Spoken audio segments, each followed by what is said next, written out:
¿A cuántos años tendrían de cárcel estas personas para que se les mande este mensaje en ese sentido? Esa es la primera pregunta.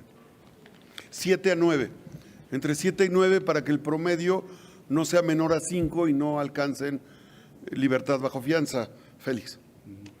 Así está establecido la disposición, así se está trabajando en el Código Penal. Perfecto. La segunda pregunta es, un tribunal acaba de darle la razón a Edmundo Jacobo, al secretario del INE, y piden que se restituya en su cargo. La pregunta sería, ¿se están aprobando cosas que se las van a rechazar en los tribunales, senador?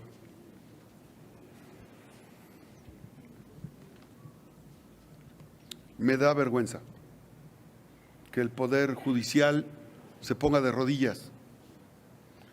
Hay que recordar que este sujeto, Edmundo Jacobo, fue el que se mofó de la comunidad indígena de nuestro país.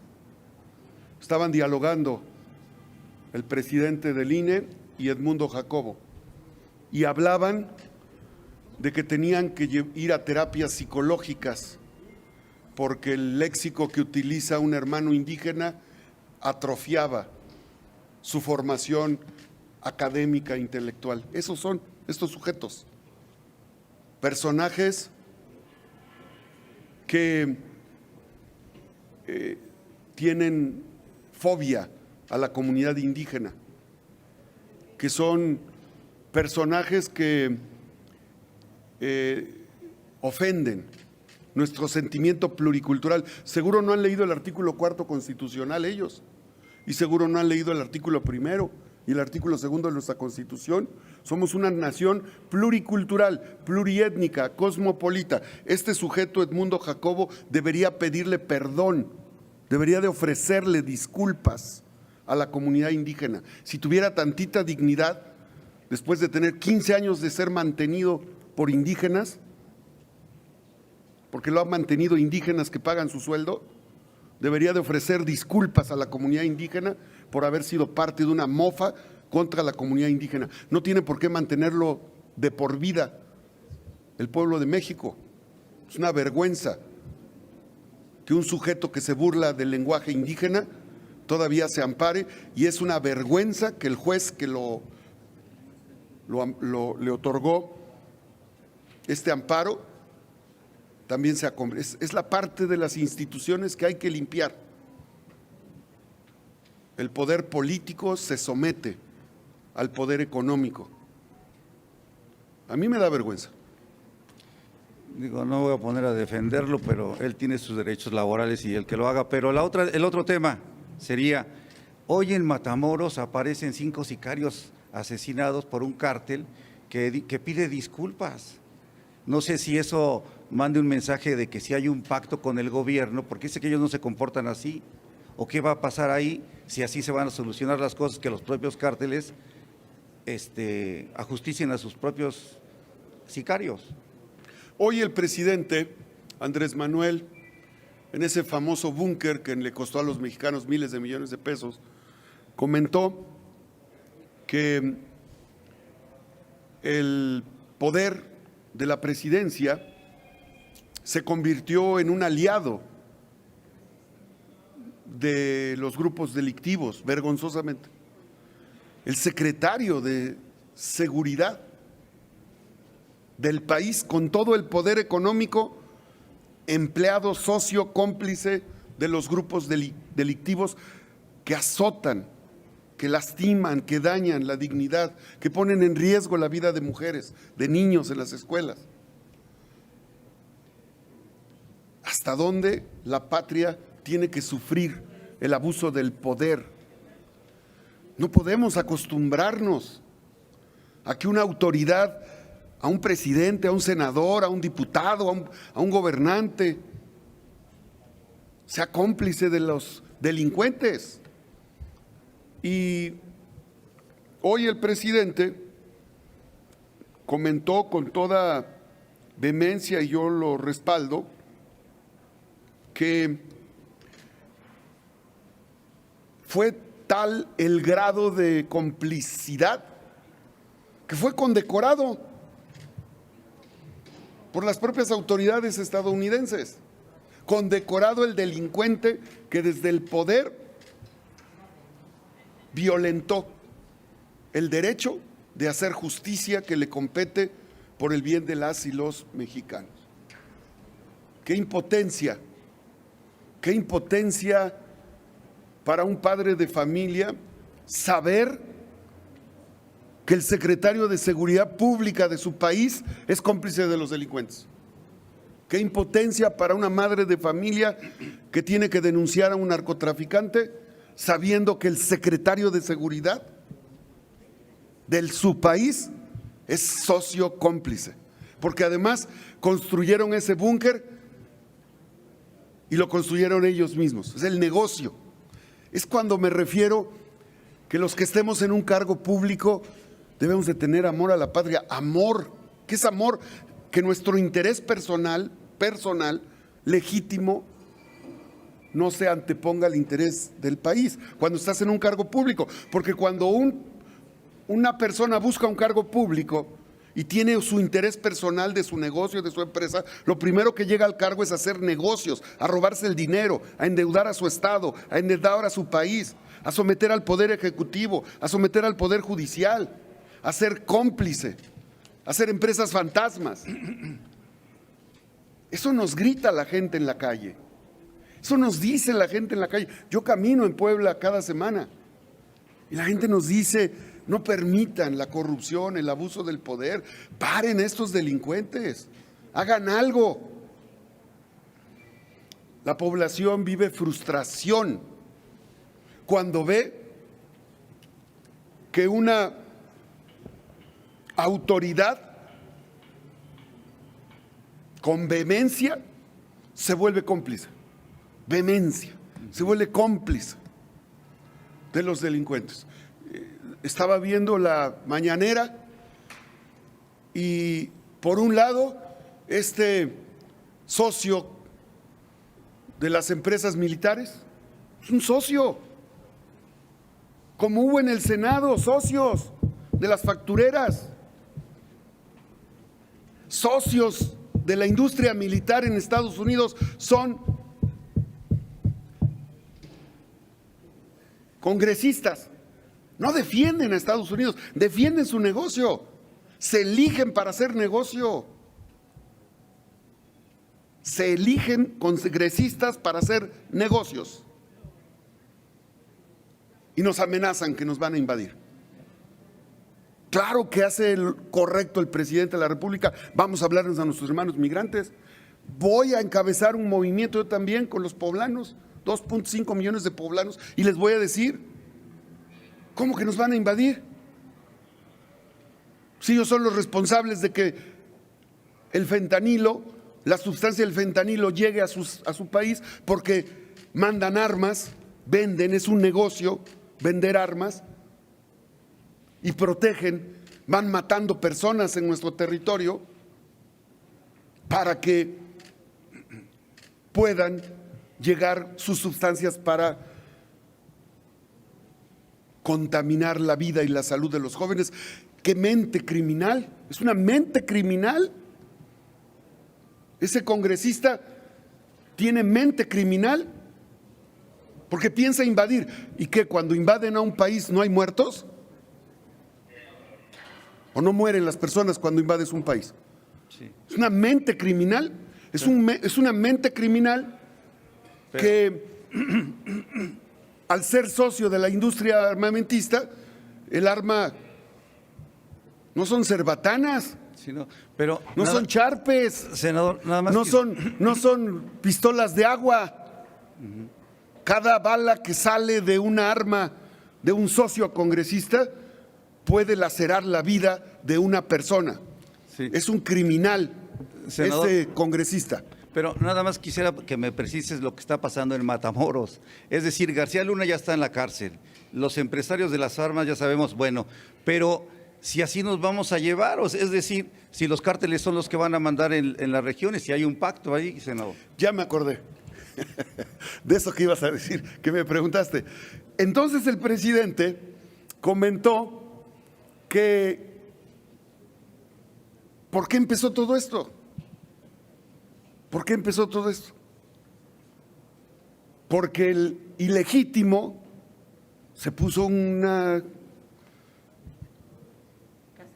saco militar y se fue a empezar una guerra para justificar lo que democráticamente no había ganado. Y entonces empezó a hacer una guerra contra todos. Y estamos viviendo esas consecuencias. No ha sido nada fácil. La Guardia Nacional tiene 4 años de vida institucional. En Europa la Guardia Nacional tiene 20, 30 años, 50 años en otros países. Pero hoy, Rosa Isela, la secretaria de Seguridad, no es García Luna, ¿eh? Hoy el presidente Andrés Manuel no es un presidente que dé las órdenes de mátalos en caliente. Hoy el presidente Andrés Manuel está recuperando el país para la patria.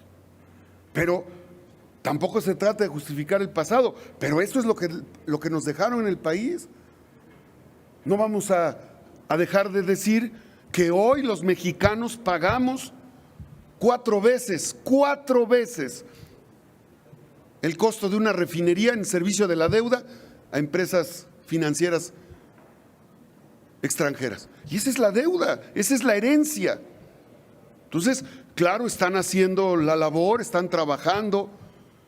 Elementos de la Guardia Nacional, mexicanos, el pueblo uniformado, está defendiendo, está poniendo orden. Pero la corrupción llegó, se anidó molecular, celularmente, de abajo hacia arriba, de arriba hacia abajo, y llegó hasta la presidencia de la República. Es un pulpo enorme, es un leviatán de corrupción, es un leviatán de perversión. Tan grande la perversión de Genaro García Luna como de este congresista Dan Crenshaw, que repudiamos. Nos molesta, nos indigna. No necesitamos niños héroes. Ellos dieron su vida por nuestra patria. Y en honor a ellos hay muchos hombres y mujeres que no van a estar de acuerdo en ese tipo de agresiones verbales contra nuestra patria. Andrea Becerril, de La Jornada. Buenos días, senador. ¿Qué tal? Oiga, yo le quiero preguntar sobre este asunto que creo que va a provocar otra vez división en Morena, y que es la elección de los 5 magistrados de salas regionales del Tribunal Electoral, porque el senador Monreal está planteando que se regresen las 5 ternas, y en la oposición no están de acuerdo. Hay versiones de que ¿Las ternas de qué? Perdón. de los 5 magistrados de salas regionales del Tribunal Electoral del Federal. Y el senador Monreal ya planteó que lo más probable es que las regresen porque no hay consenso. Y hay un grupo de senadores dentro de Morena que considera que no, que se deben revisar terna por terna, porque si bien algunos de los propuestos estarían ligados al presidente del tribunal, no es el caso de los 15 y se podrían elegir otros candidatos. Hay también una versión propalada en el sentido de que el presidente del tribunal, el señor Reyes Rodríguez Mondragón, estaría cabildeando y presionando directamente a senadores.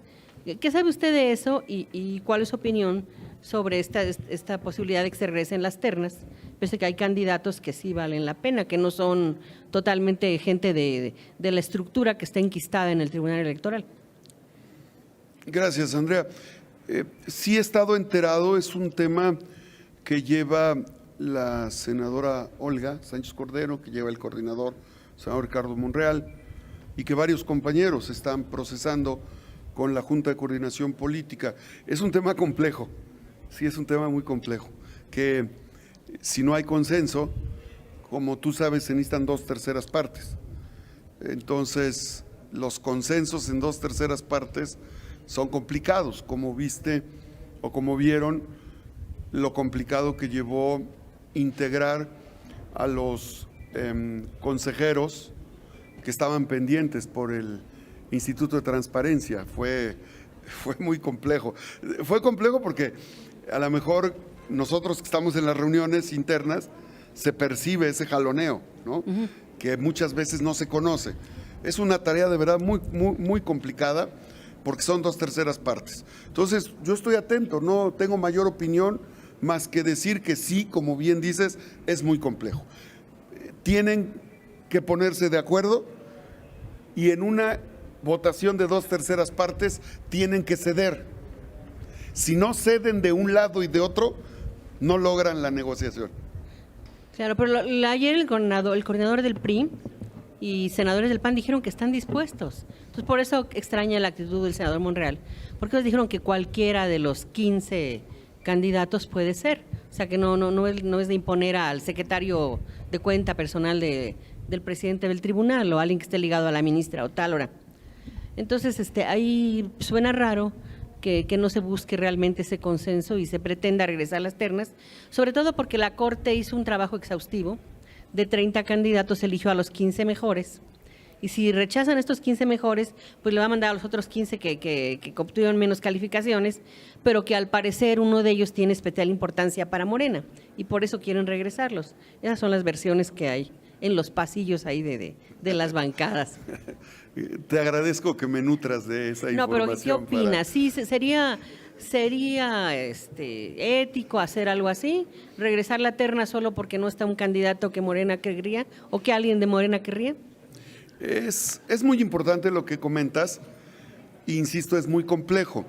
Qué bueno que me nutres de esta información respecto a los grupos y de cómo lo están planteando.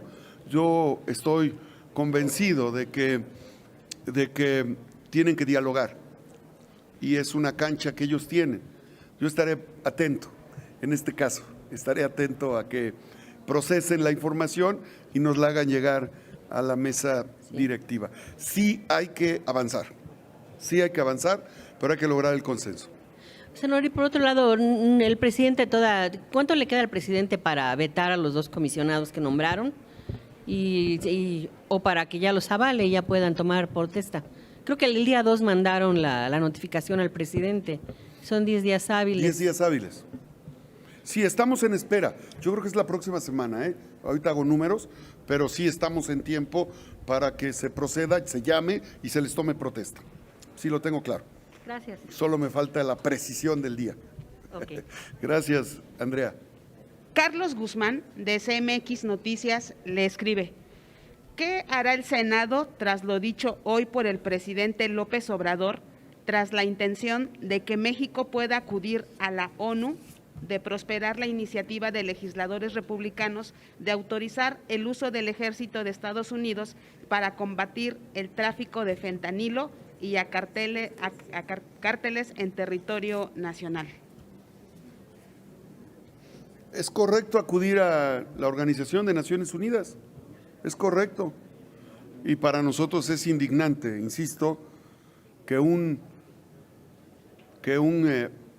congresista anteponga su interés de negocio o de posibles sociedades o vínculos o interés en materia de economía armamentista antes que el respeto a la soberanía de las naciones. Deben de preocuparse por dejar de enviar ilegalmente armas. Ahí es donde se resuelve el problema. Que dejen de enviar armas, que dejen de ser cómplices de los delincuentes que hacen el tránsito de las sustancias tóxicas. Ellos son responsables, son guardianes, ellos son guardianes del tráfico ilegal de sustancias hacia su país, porque tienen el armamento. Por otra parte, Jaime Valderas, de Parlamento y Debate, en el mismo tema le pregunta: ¿piensa usted, como presidente del Senado mexicano, promover un punto de acuerdo o un posicionamiento donde el Congreso manifieste todo el apoyo al gobierno federal en contra de las expresiones intervencionistas de algunos senadores de Estados Unidos? Es un tema que tendríamos que consensar en la Junta de Gobierno, en la Junta de la Mesa, para valorar que sea un llamado plural.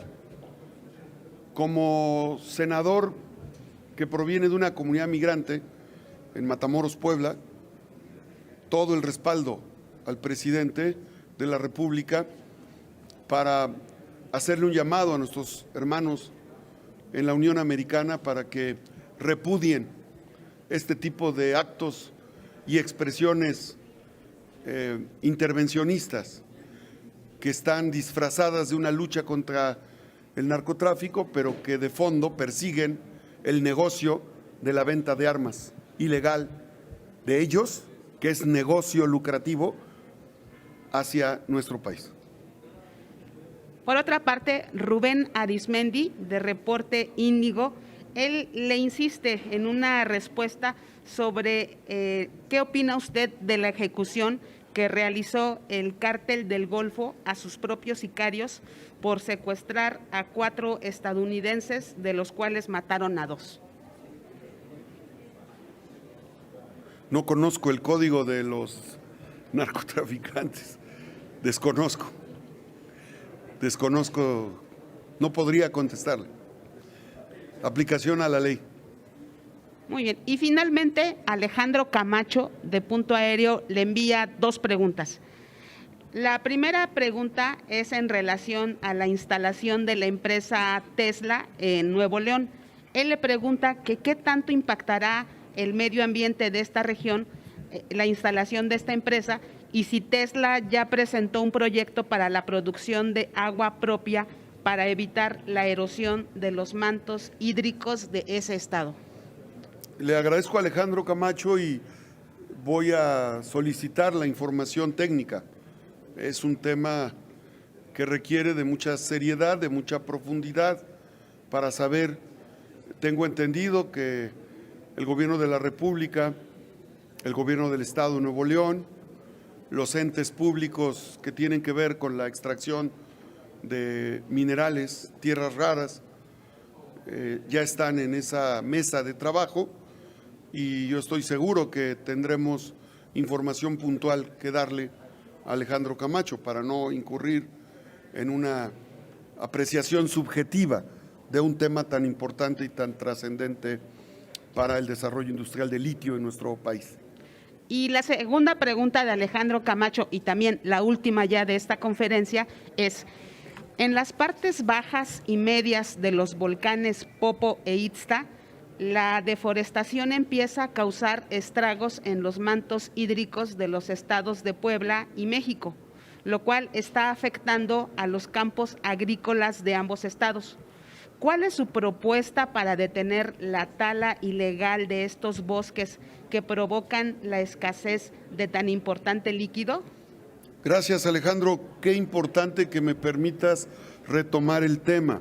Hace 15 días acudieron en este mismo lugar ejidatarios, guardabosques, comuneros, población indígena del Ixtapopo, de la Malinzi, de la Sierra Negra, del Citlaltépetl, donde abordamos el tema de la deforestación, el tema de la plaga del gusano descortezador, que es un gusano que pone óxido el bosque, que lo destruye. Y les dije, en ese entonces tuvimos un encuentro con autoridades ambientales. Hemos estado dando seguimiento y le pedimos a las autoridades que tomen medidas oportunas. La tragedia del bosque, en primera instancia, se convierte en la tragedia de la ciudad o de las zonas urbanas, porque la destrucción del bosque implica la falta de recuperación de los mantos freáticos. La falta o la destrucción del bosque implica que la recuperación de las precipitaciones pluviales se pierdan en territorio abajo de las zonas montañosas.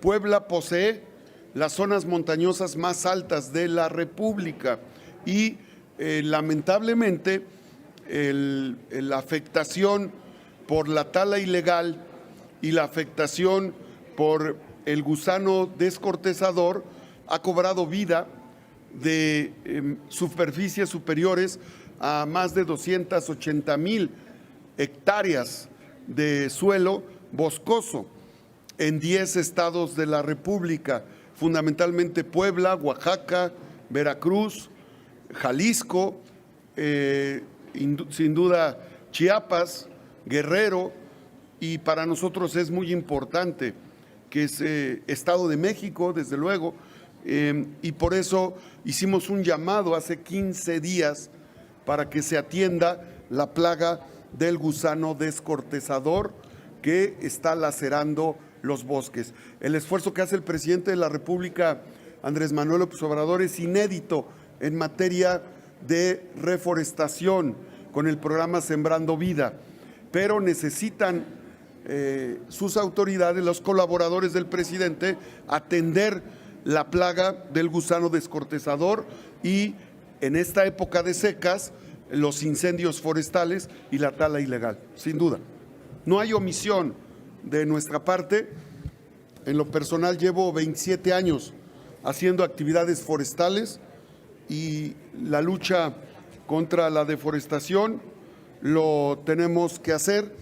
Me están informando que en Amozoc, que es una zona que colinda con la Malinci, entre Tlaxcala y Puebla, ya están haciendo recorridos para revisar el diagnóstico del gusano descortezador, pero lo tienen que hacer con más intensidad, porque repito, la tragedia que no se atienda del bosque se convertirá en una tragedia para las zonas urbanas.